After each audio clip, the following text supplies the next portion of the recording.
University మంచి భవిష్యత్తు కోసం తెలుగు విద్యార్థులు ఇష్టపడే యూనివర్సిటీ. మిమ్మల్ని ఇలా కలవడం చాలా సంతోషంగా ఉంది. ఇంకోటి ఏంటంటే ఐ డ్రీమ్లో మీరు మొట్టమొదటిసారిగా మాకు ఇచ్చే first interview. I'm really so excited. మీకు చాలా రుణపడి ఉన్నాను. ఎలా అంటే చాలామంది నాతో అన్నారు, విజయశాంతి గారి దగ్గరికి ఏ ఒక్క లేడీ వచ్చినా సరే ఆవిడ ఒక్కసారి మాట ఇస్తే మాట తప్పరు అని.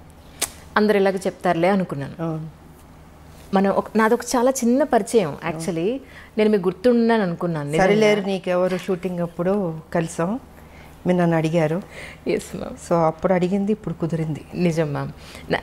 నాకు ఎంత సంతోషం అంటే మా లాక్డౌన్లో మీ డోర్ కొట్టి మ్యామ్ ఇంటర్వ్యూ ఒకసారి గుర్తు చేద్దామని వచ్చానంటే మీరు ఇక్కడి నుంచి అంజలి నువ్వు నాకు గుర్తున్నావు, నేను నీకు ఇంటర్వ్యూ ఇస్తాను, మాట ఇచ్చాను, ఇస్తాను అని అన్నారు. మాట ప్రకారం అలాగే నిలబెట్టుకున్నారు. Thank you. నాకు ఇప్పుడు అనిపిస్తుంది ఏంటి అంటే మీలాంటి వాళ్ళు కదా నిజంగా రాజకీయాల్లోకి రావాలి. మాట ఇచ్చారు అని అంటే అది నిలబెట్టుకునే మనుషులు కదా రాజకీయాల్లో ఉండాలి. But really ma'am such a great meeting with you. Thank you. చాలా చాలా సంతోషంగా ఉంది. అది నేను నా సంతోషం చెప్పలేకపోతున్నా ఒక మాట. మన ఇంటర్వ్యూ మొదలు పెడతాం, ఇలా ఇంటర్వ్యూ మొత్తం పూర్తనే ఉంటారు. Really ma'am, really ma'am. Ma'am actually మీ లైఫ్ని ఒక 3 పార్ట్స్గా తీసుకుంటే, ఒకటి మీ పర్సనల్ లైఫ్, 2 సినీ రంగ ప్రవేశం, 3 రాజకీయ జీవితం. ఈ మూడింటిని ఐ డ్రీమ్లో ఒక బయోగ్రఫీ లాగా కమింగ్ జనరేషన్స్ ఎప్పుడు ఆల్మోస్ట్ యూట్యూబ్లో 100 సంవత్సరాలు ఉంటుందట. సో దీని ఒక బయోగ్రఫీ లాగా తీసుకుని మీ జీవితంలో ఈ 3 ఎలిమెంట్స్లో ఇంపార్టెంట్ ఎలిమెంట్స్ని అలా డీటెయిల్డ్గా తీసుకుందనే ఉద్దేశంతో వచ్చిన కారణం. ఈ అవకాశాన్ని ఇచ్చిన మీకు నిజంగా చాలా చాలా ధన్యవాదాలు. ఒక్కసారి ఇప్పుడు దసరా నవరాత్రులు నడుస్తున్నాయి, చాలా డిఫరెంట్గా పెట్టారు బొట్టు. ఈ బొట్టుకి దసరాకి లేదు, నేను దీక్షలో ఉన్నాను. నేను ఆ పూజ చేస్తున్నాను, నేను నవరాత్రి పూజలు. సో కొన్ని పూజలు అంటే నేను డెఫినెట్గా నేను చేస్తూ ఉంటాను. సో ఇది నవరాత్రి కాబట్టి అమ్మవారికి ఆ దీక్షలో ఇంకా చేస్తున్నాను నేను. ప్రశాంతంగా ఉంటుంది మాకు, అంటే మార్నింగ్ అన్ని పూజలే ఉంటాయి కదా మాకు. గేట్ లోపలికి వస్తుంటేనే గేట్లోకి వస్తుంది ఒక ఫ్లేవర్, ఒక పువ్వుల వాసన, ఒక అగరబత్తి ధూపం. అది ఇల్లంతా మొత్తం పూజలు అగరబత్తులు అన్నీ ఉంటాయి. ఇంకా దేవుడు అంటే ఆ పూజ అంటే ఇంకా దానికి మనం టైం కేటాయిస్తూ ఉంటాం. కాకపోతే రాజకీయం మాకు ఉంటుంది, తప్పదు. సో దేవుడికి ఇవ్వాల్సిన సమయం ఆ సమయం నేను ఇచ్చేస్తాను. మార్నింగ్ నేను ప్రశాంతంగా ఉంటుంది ముందు.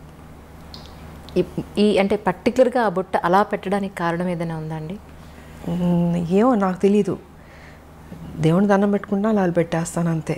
ఇలా పెట్టాలి అలా పెట్టాలని ఏమి ఉండదు. అది ఆ పూజ చేసినంతసేపు స్వామిలో ఆ లీనమైపోతున్నట్టు ఉంటుంది. సో అది అయిన తర్వాత ఆ అమ్మవారి దీవెనతో బొట్టు అలా పెట్టేసుకుంటాను. మరి అది అంటే సుమంగళీళ్ళు ఎప్పుడు ఇలా పెట్టాలి ఒకటి ఉంటుంది లెక్క, ఇదేమో అమ్మవారిది. అది ఒక్కసారి మీ ఫ్యామిలీ గురించి, అమ్మ నాన్న. ఫ్యామిలీ గురించి చెప్పాలంటే నేను, మా మదరు, మా ఫాదరు, ఒక అన్నయ్య, 4 కథ. ఫ్యామిలీ పరంగా చూసుకుంటే చాలా పెద్ద ఫ్యామిలీ. బట్ మా మదర్కి ఫాదర్కి నేను మా అన్నయ్య ఆయన జస్ట్ ఒక 2-3 ఇయర్స్ బ్యాక్ చనిపోయారు. సో నేను ఒక్కదానే ఉన్నాను. అండ్ ఇప్పుడు నేను నా భర్త, అంతే, ఇద్దరమే. చిన్న ఫ్యామిలీ ఇప్పుడు.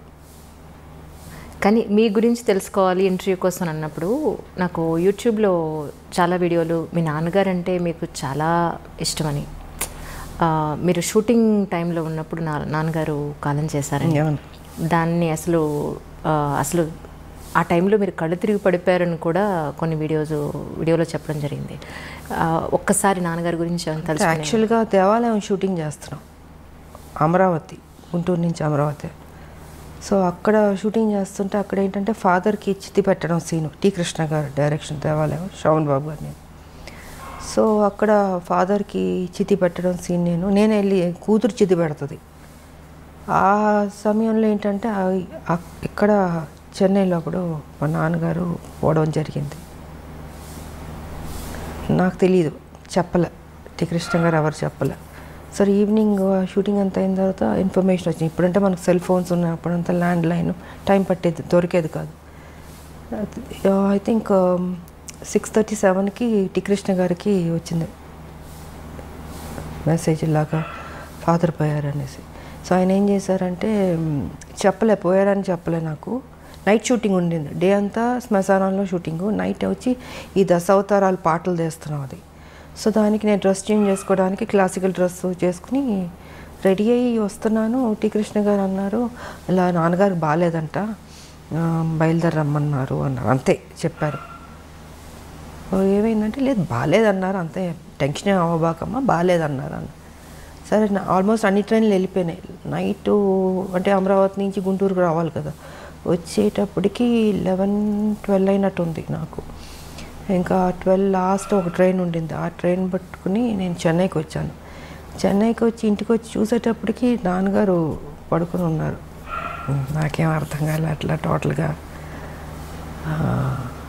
అప్సెట్ అయిపోయి మధుర అక్కడ కూర్చున్నారు. ఆవిడ వస్తుంది, నాకేం అర్థం కావట్లే. ఎందుకంటే మా నాన్నగారు అంటే చాలా ఇష్టం నాకు నిజంగా. సో ఇంకా అలాగా ఆయన చనిపోవడం జరిగింది. అండ్ దాని తర్వాత మళ్ళీ 1 year గ్యాప్లో మా మదర్ పోయారు. అంటే ఒక దెబ్బ మీద ఇంకొక దెబ్బ.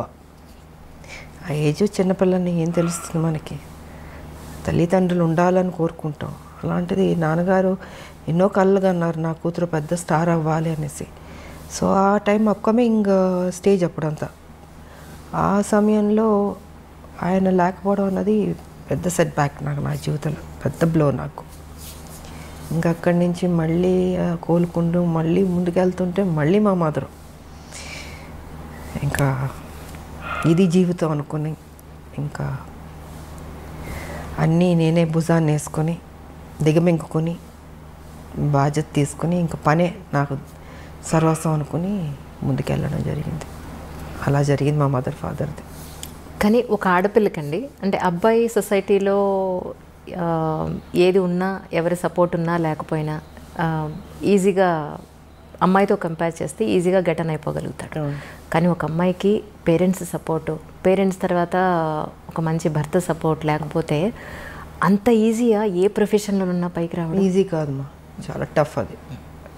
కాకపోతే నాకేంటంటే ఫస్ట్ మదర్ ఫాదర్ పోవడం వల్ల లైఫ్ విలువ, వాల్యూ, బాధ్యత అన్నీ ఆటోమేటిక్గా దేవుడు నాకు తెలిసేటట్టు చేశాడు అనిపిస్తుంది. సో రైట్ టైంలో ఒక ఏజ్లో మ్యారేజ్ కూడా, అది కూడా నాకు దేవుడు చేశాడన్నదే. ఎవరు లేరు కదా పెద్దలు, ఇలాగ ఈ అమ్మాయికి పెళ్లి సంబంధం చూడాలి, ఈ అబ్బాయికి పెళ్లి చేయాలి అనేది చెప్పేవాళ్ళు లేరు, చూసేవాళ్ళు లేరు. నాకు ఉన్న తల్లిదండ్రులు ఇద్దరు నాకు తెలియకుండా నా లైఫ్లో నా భర్త ఆయన రావడం, కలవడం, అనుకోవడం, పెళ్లి చేసేసుకో, ఆల్ ఆఫ్ సడన్ అన్నీ 6 to 7 monthsలో జరిగిపోయినాయి. సో రైట్ టైంలో రైట్ డెసిషన్ అంటారు చూసారా, అలాగా రైట్ టైంలో దేవుడు ఆయనే నాకు, అంటే ముక్కోడి దేవతలు పెళ్లి చేస్తారన్నట్టు ముక్కోడి దేవతలు దీవించినట్టు ఉండింది నాకు మంచి భర్త ఇచ్చి. రైట్ టైంలో ఒక సపోర్ట్ ఉండాలి అన్నది జరిగింది. సో లైఫ్ ఇదైంది. బట్ ఆడపిల్లలకి ఎప్పుడూ తల్లిదండ్రులు ఉండాలమ్మా. కొంతమందికి స్మూత్గా వెళ్తుంది, కొంతమందికి టఫ్గా ఉంటుంది. సో నాకేంటి అన్నీ దెబ్బలే కదా జీవితంలో, అన్నీ స్మూత్గా ఎప్పుడు లేదు నా లైఫ్. అన్నీ టఫ్గా దెబ్బలు తింటూ నేర్చుకుంటూ ముందుకు వెళుతూనే అనుకున్నది సాధించాను. కాకపోతే మా ఫాదర్ ఒక కోరిక నేను నెరవేర్చాను, పెద్ద స్టార్ అవ్వాలన్నది. దాని తర్వాత మా భర్త సేమ్ అదే బాధ్యత ఆయన తీసుకుని, ఆయన కూడా అక్కడితో ఆపలే. పెళ్ళైన తర్వాత ఏదో ఇంట్లో కూర్చోబెట్టడం లేదు, ఆయన కూడా ఆ బాధ్యత తీసుకుని, ఆ టాలెంట్ ఉన్నవాళ్ళు ఇంట్లో ఉండకూడదు అన్నది ఆయన ఆలోచన కూడా.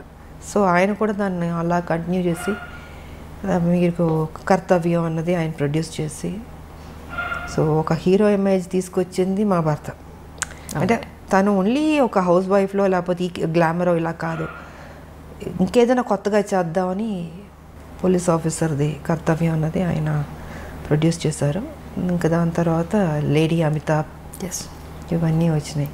అండ్ ఓసే రామలం అదే పెళ్లి చేసేసుకున్న తర్వాత ఇంట్లో కూర్చుని ఉంటే కర్తవ్యం ఉండేది కాదు, ఓసే రామలం ఉండేది కాదు, ఆ హీరో ఇమేజ్ వచ్చేది కాదు. సో క్రెడిట్ ఐ థింక్ మా హస్బెండ్కి ఇవ్వాలి నేను. జనరల్గా మనకు ఉంటాం, చాలే పెళ్లి చేసుకున్నాం సెటిల్ అయిపోదాం అనుకుంటాం, కానీ అలా అనుకోలేదు. ఇంకా అది కూడా కాదు, దాని తర్వాత మళ్ళీ పాలిటిక్స్ కూడా నా మనసులో ఉంటుంది మనకి, కాకపోతే అవన్నీ జరుగుతాయా అని ఒక డౌట్ కూడా ఉంటుంది. కానీ వెనక నుంచి సపోర్ట్ చేసి ముందుకు నడిపిస్తూ ఈ దారిలో వెళ్ళు, ఈ దారిలో నువ్వు చేయి, నీ డ్యూటీ నువ్వు కరెక్ట్గా చేయి, ఆటోమేటిక్గా అన్నీ సర్దుకుంటాయి, మంచి జరుగుతాయి అన్నది ఆయన చెప్పింది. ఇంకా అలాగా